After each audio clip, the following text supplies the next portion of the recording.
Auto Today. And before we delve any further, I have a question here for my colleague Dhruv here. So Dhruv, we've been driving since morning and all you've got to show me is a canal. Well, this isn't merely a canal, it's more of a symbol, an intro into what we plan to do for this edition of the Great India Drive. This is the canal that flows down from the Bhakra Nangal Dam, which, as we all know, renewable energy and supports irrigation. So a massive symbol of sustainability, which is the theme for this edition. This was more of a setup into what we plan to do, what I have planned for you.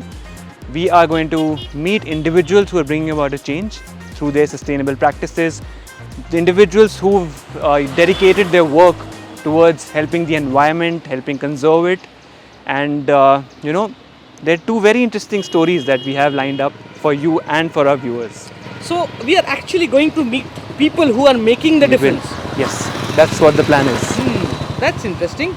Now that's something which I am looking forward to. But before we start driving to the destination Dhruv has planned for us, do remember to subscribe to the Auto Today YouTube channel and press that little bell icon because you get really interesting content here.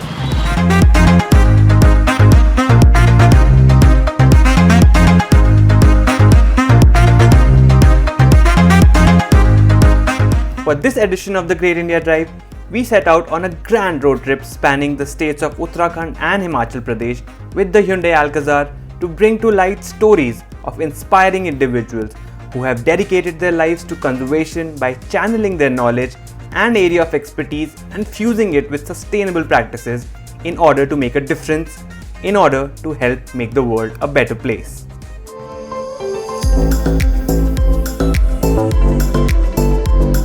Our first stop was a small village close to Palampur in Himachal Pradesh, where an outfit called the Tenacious Bee Collective is based, to meet up with one of the co-founders, Kunal Singh.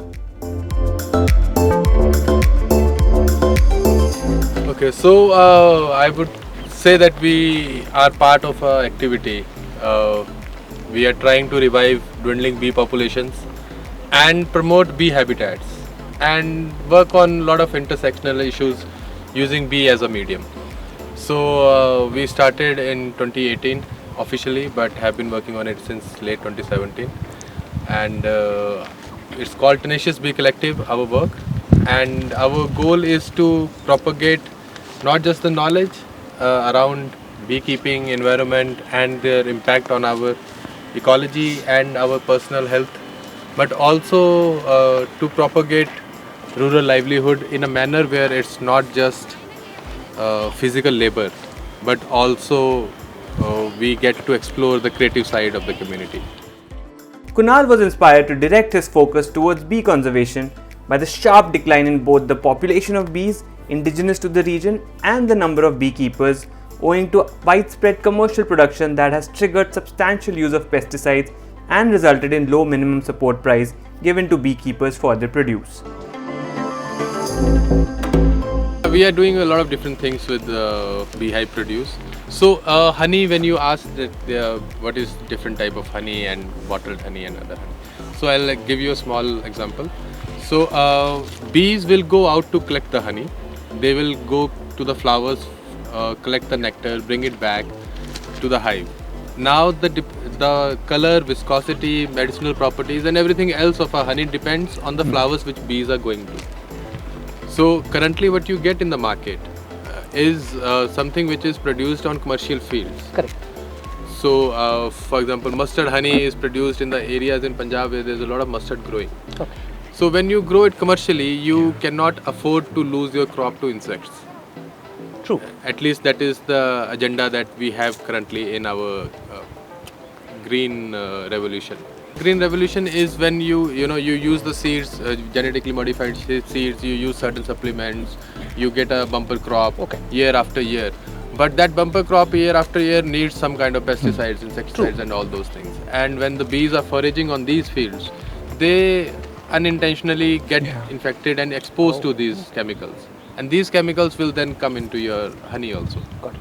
So what we are trying to do is we are trying to work with small beekeepers based out of different parts of Western Himalayas.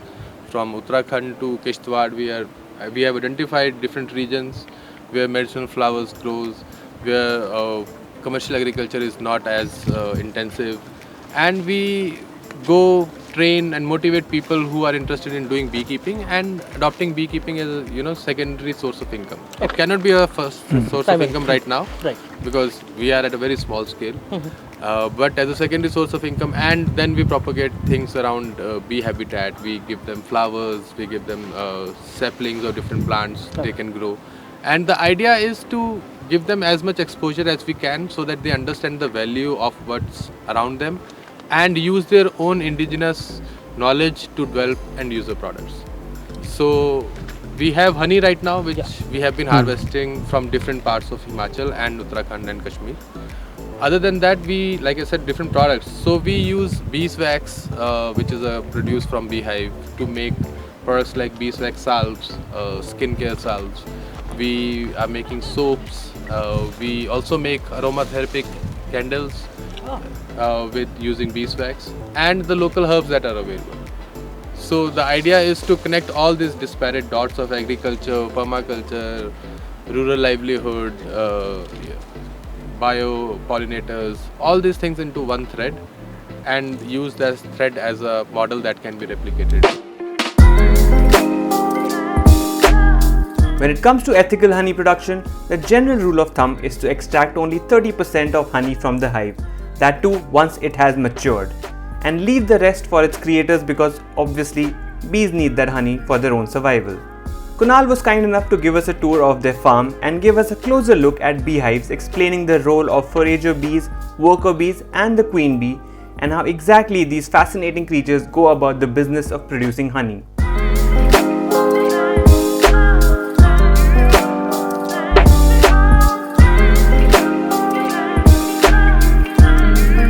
Besides bee conservation and sustainable honey production, Tenacious Bee Collective's attention towards rural livelihood has helped provide employment opportunities, working closely with the village pradhan and enlisting the services of local village folk, most of whom are women.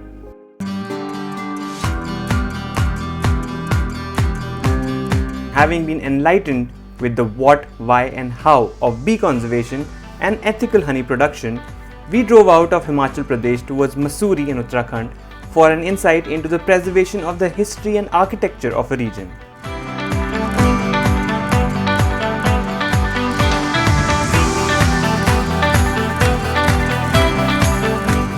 Dhruv, Yes, Rahul. I must give it to you that the honeybee excursion was really interesting. But why are we next to a building which says Savdhan? Savdhan is not related to the building. This is an old post office from the 1880s. And why I've got you here is to set up the next part of our story, which is about the heritage of these beautiful hill stations that dot the Himalayan landscape, the architectural heritage to be very specific. And this is merely a setup into what comes next. First, we are heading into Mussoorie, to the Mussoorie Heritage Center to meet this lady, Surbhi Agarwal, who amongst the million things she does is also one who's been very vocal about architectural conservation, protecting the heritage of a place, not raising buildings down and building new, concrete monsters, but trying to, utilize the old architecture that has been there for ages and just, keeping them in pristine condition, renovating them and keeping the heritage intact.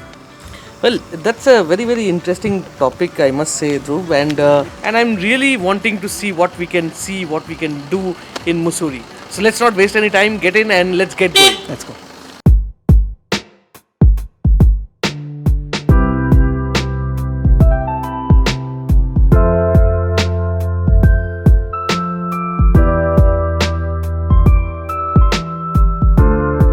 So basically, I'm third generation working in architecture and interior designing. So I started interior designing, but then I chose to come back to Mussoorie, and when I came back, the changes here kind of drove me into working on not just conservation but archival research, documentation, primarily documentation, because only when you have documentation can you actually go to conservation.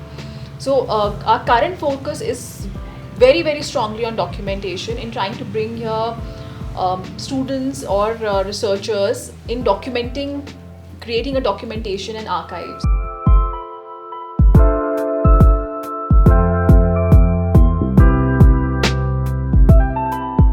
tourism-driven development of the hill station has led to a stark rise in the number of hotels, restaurants and vehicles populating Mussoorie's landscape. And from a socio-economic standpoint, that does sound like a positive change. That isn't necessarily true, however, as Surbhi points out. As someone who has seen the change in landscape firsthand, she says the rapid tourism-centric development has led to Mussoorie losing its old world charm. Old world charm is definitely going very, very fast. We have more and more old families who are leaving at least the Landau Bazaar and moving out. Because as you know, the town character changes, the living quality changes, the aspirations change. So they say we have no business. You know, when people from outside come and stay, they haven't seen the old world charm. They haven't seen what that Mussoorie was or what that we were brought up in. It's just a totally different thing. When we were walking to school, you know, we walked to school in all those seasons. And those beautiful seasons, birds, it was just so obvious for us. We never even thought that this will change the way it has now. And you come here for the air, for the mountains, for the weather. If you're not getting that, along with the old world charm of the colonial buildings or the beautiful Indian architecture also that we have in Landau Bazaar, what will be left? Nothing. The clock tower adjoining the Mussoorie Heritage Centre has been a victim of this very change. While the Parade Point house that dates back to the 1830s, which currently plays host to the Mussoorie Heritage Centre run by Surbhi, has been kept in its original form, the ungainly looking clock tower right next door was built in 2010 in place of the original that stood as the town's landmark since the 1930s. Dhruv, I must say that meeting Surbhi was just fantastic, you know. The kind of stuff she's got, and you remember she was talking about these old buildings? Yeah. And that has really gotten me intrigued. You know, like we saw that old post office. How would it have been, you know, back in the 1800s, and you know, when these buildings were actually made, you know, what a beautiful sight that would have been, right? I'm so glad you brought that up because the next place I have in mind is Shimla, where we're going to meet an individual who's an architect and a conservationist with a strong focus on architectural conservation, and you are going to see exactly what you just said. Really? Buildings that have been restored, brought back to their former glory, just as they were in their heyday. I mean, you are talking about entire buildings, right? Yes, and the entire building.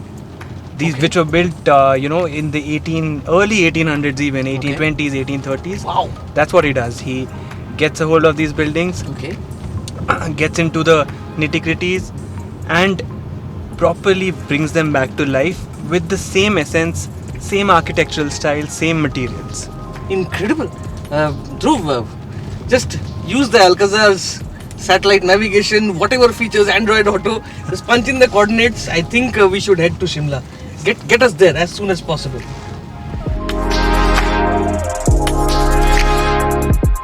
The journey felt shorter than it was, courtesy of the Alcazar's comfortable ride as well as the smorgasbord of stunning vistas our eyes were treated to along the winding roads of Himachal Pradesh. And helping further cut down travel time was the Alcazar's highly efficient diesel motor, maximizing range and minimizing fuel stops.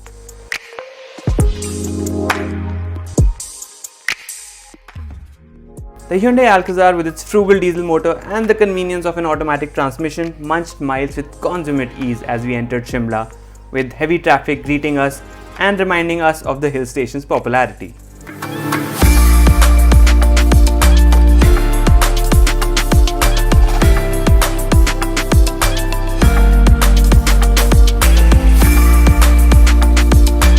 Hi, Rahul. Hi. Right, Rahul. Welcome to Shimla. Thank you so much. It's Dhruv is the architect and conservationist I was telling you. Okay. Dhruv, this is a beautiful property you've got. You know, these are places which are like dreams for us concrete people who are like sitting in these concrete jungles. And Dhruv has told me quite an intriguing story about what you do. So instead of me blabbering about it, why don't you tell us what is happening? Like, what are you doing? Okay. Well, I'm an architect and a conservator.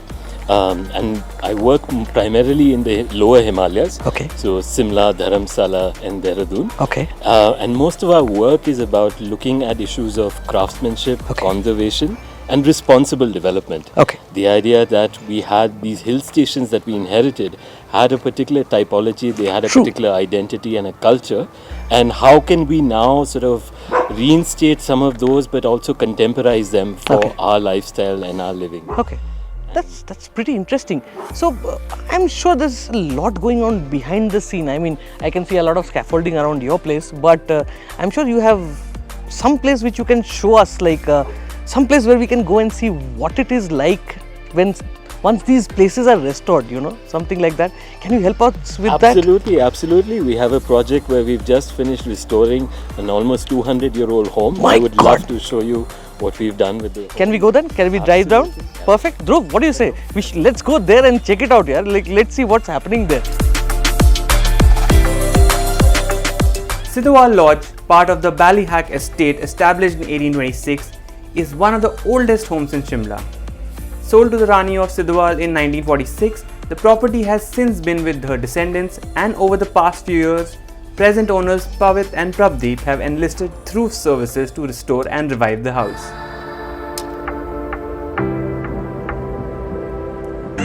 Part of what we're trying to do is to ensure that character, the visual as much as that intangible character of hill stations is revitalized. Over here at Sidhwal Lodge, the idea was to it's an old estate which is historically sort of linked with the development of Shimla because it's prominently located on the ridge. It was part of the old estate that was then redeveloped to create Christ Church. So the old house is almost a testament to the history of Shimla. It dates back to 1830s, even before Shimla had been established as the summer capital for the British Empire. So the house is seen history. It's an evidence of the history of the town, and we wanted to carry that forward into what you see, what you experience as a visitor when you come to the home. A lot of it was about retaining the old character of cottages and manor homes, which are dhaji structures, which is a very particular Himalayan style of construction.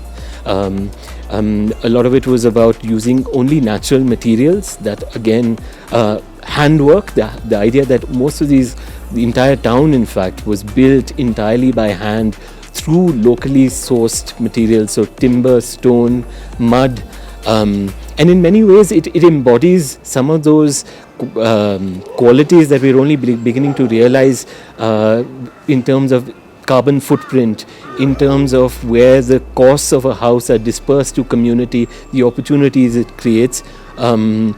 You can see all of that is intrinsic to the fabric of these homes. So a lot of the intent here is to say, let's not try and erase our past and replace them with concrete structures that are perhaps inappropriate to this setting, but let's find a way that the existing historic fabric can be revitalized through refurbishment. The idea is not to pretend that we're in the 18th century, but to sort of keep the references to our past alive, while at the same time making them contemporary in terms of comfort, making them secure. So we are in a zone 5 earthquake area, so these houses need to be retrofitted to respond to seismic conditions. They need to be comfortable, they need to be heated, and also our lifestyles have changed. So most of these houses, as we were seeing earlier, didn't have indoor plumbing, whereas now a guest that's coming up to stay in these homes, those are mod cons that we take for granted. And it's perfectly possible to bring those into the existing fabric rather than destroying that fabric. So a lot of our intent here is to demonstrate how you can blend the past while at the same time making it modern and comfortable and aspirational in some way.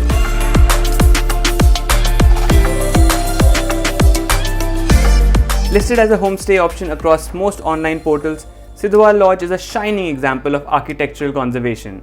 It captures the vibe of this historically rich town rather beautifully and fits in way better than any fancy modern day mass of concrete ever can.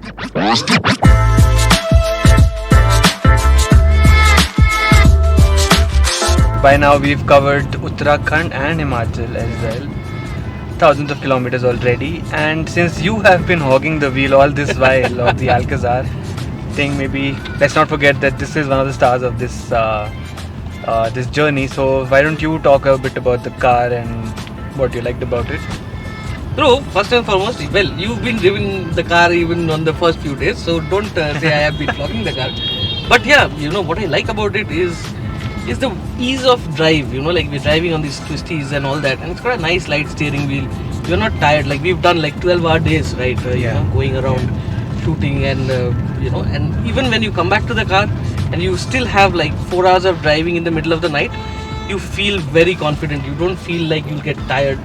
And although it's winters, I must say that the Alcazar comes with ventilated seats. So had it been summers, we would have used it a lot. But the one thing which I have been using a lot are these plethora of cameras, on that narrow street. Yeah, around. 360 view. Yes. So all those come into play and they are really, really helpful. Even the digital instrument panel where you flick the indicator and the one side of your camera comes on. When I was taking that turn near the Mussoorie Heritage Center, it was so tight and it came as such a brilliant thing to have. It's just fantastic. Individuals like Surbhi Agarwal, Dhruv Chandrasood and Kunal Singh truly exemplify the great in Great India Drive, with their stellar conservation work helping sustainably preserve the country's heritage and ecology. These inspirational men and women are outstanding examples of people who have successfully channeled their knowledge, energy and ideas towards making a difference, towards making the world a better place. That's all from this edition of the Great India Drive. Stay tuned to the Auto Today YouTube channel for more automotive content. Remember to press the bell icon to get notified every time we go live with a new video. And if you like this video, don't forget to drop us a thumbs up and feel free to drop your comments in the section below.